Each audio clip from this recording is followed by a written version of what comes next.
just a breath away, losing my faith today. Falling off the edge today. I am just a man, not superhuman. I'm not superhuman. Someone save me from the hate. It's just another war, just another family torn. Falling from my feet today. Just a step from the edge, just another day in the world we live. I need a hero.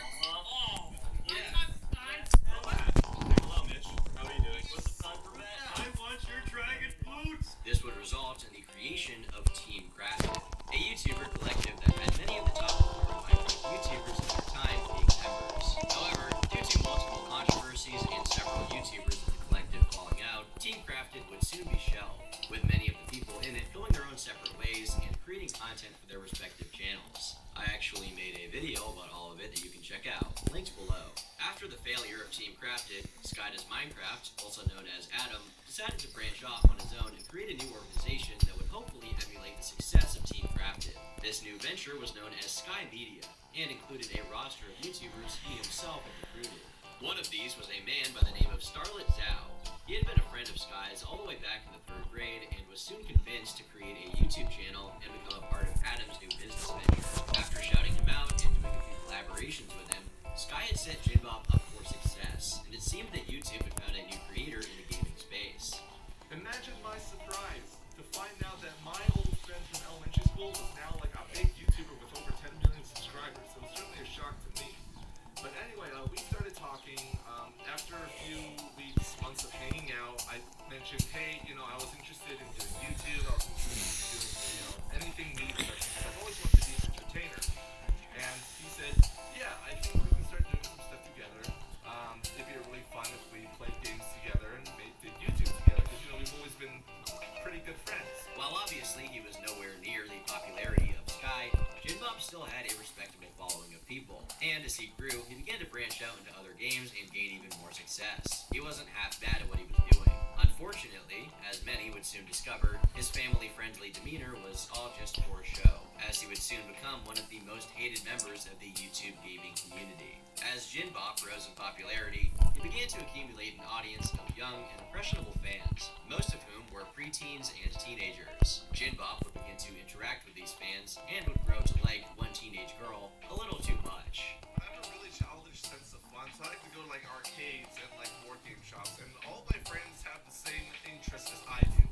And we walk around and we swear like sailors. And when you go into all these places, we went to a Lego shop the other day. I was like, man, why are Legos so fucking expensive? There's so many what 6-year-olds around me. As the story goes, Jinbob had discovered her through social media and would begin to enlist her help in creating voiceovers for his channel, as well as some art assets that he used in his videos. The two had many Skype calls, and after getting in contact with one another, would become sexually involved. Jinbob would often steer their conversations into sexual directions, with the then 14-year-old girl fully complying. Of course, her parents soon would begin to notice odd behavior from their daughter and became suspicious. For one, they were uncomfortable with the facts that a grown man was having a friendship, often having one-on-one conversations for hours with her, as he was 23 years old at the time this occurred. She herself had also raised suspicions after purchasing lingerie that they claimed she would not usually wear, with the implication being that she had bought it in an attempt to appeal to Jinbob's sexual desires. The girl's parents decided to investigate further by actually recording one of the calls between the two, and were absolutely horrified by what they heard. Throughout this single conversation, Jinbob was heard making numerous sexual comments to her that constituted predatory behavior. Mortified that this had gone on for so long without their knowledge, the parents reported the incidents to the authorities, who would soon launch their own investigation into the matter. After digging a bit deeper, it was discovered that Jinbob was not only fully aware of her age, but actually had a screen recording of the girl while she was nude in a video call. This video itself was damning evidence, and because it met the legal requirement of CP, it would soon lead to his arrest. Yeah, sexy, right? It is just a video. Yeah, we should have gotten a dinner or something. It's like a long-distance relationship. That's kind of cute. Don't worry, this will definitely be for fun. I think so, too. It's always good to stay positive. When you're talking with a girl, you can't be like, yeah, maybe, I guess. Don't be a downer, man. Don't be a downer. You gotta be fun and happy and peppy. Keep in mind that Jinbob was completely unaware of any investigation occurring, and continued to pressure the girl with sexual acts for his own amusement. He decided to take this a step further and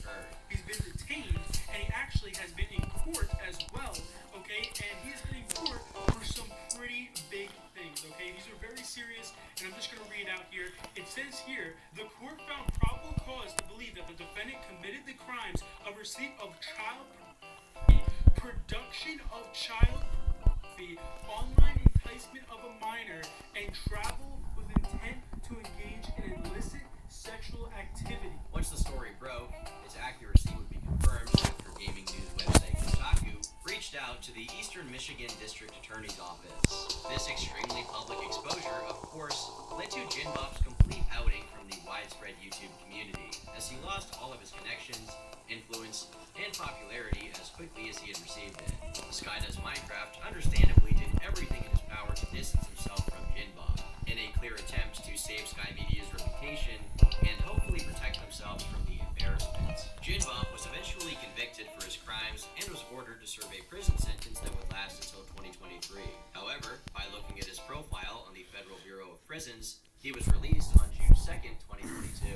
It is currently unknown what he is doing or what the circumstances of his release were. His actions are egregious and serve as a chilling reminder of just how much influence creators can have over young fans. His story remains one of the most clear-cut examples of predatory sexual behavior within the online gaming space.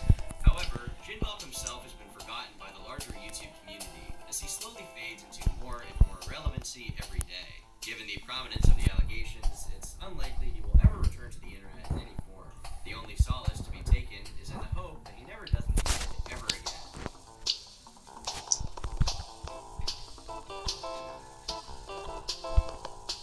In 2013, a man by the name of Marcus Wilson decided to create a YouTube channel named Lion Maker Studios. Few at the time knew it, but over the next couple of years, he would rise to fame and popularity within the Minecraft community.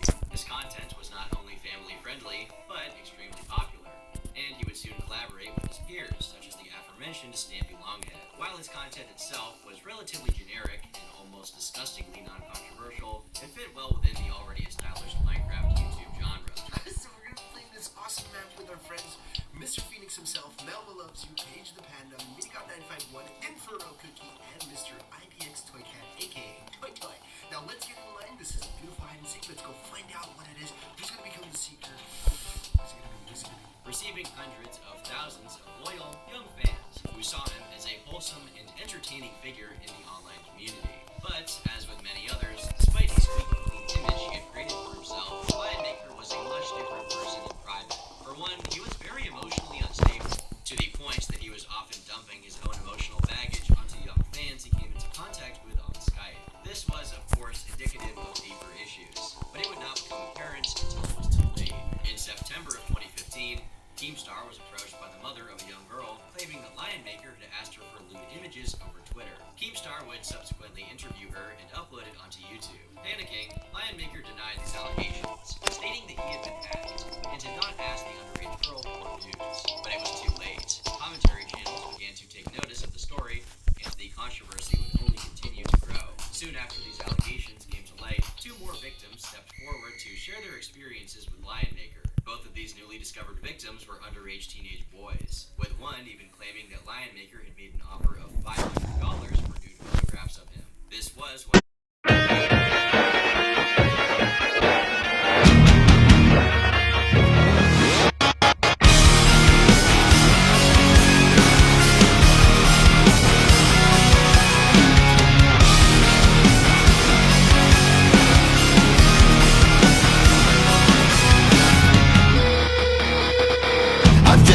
away, I'm just a breath away, losing my faith today. Falling off the edge today. I am just a man, not superhuman. I'm not superhuman. Someone save me from the haze. It's just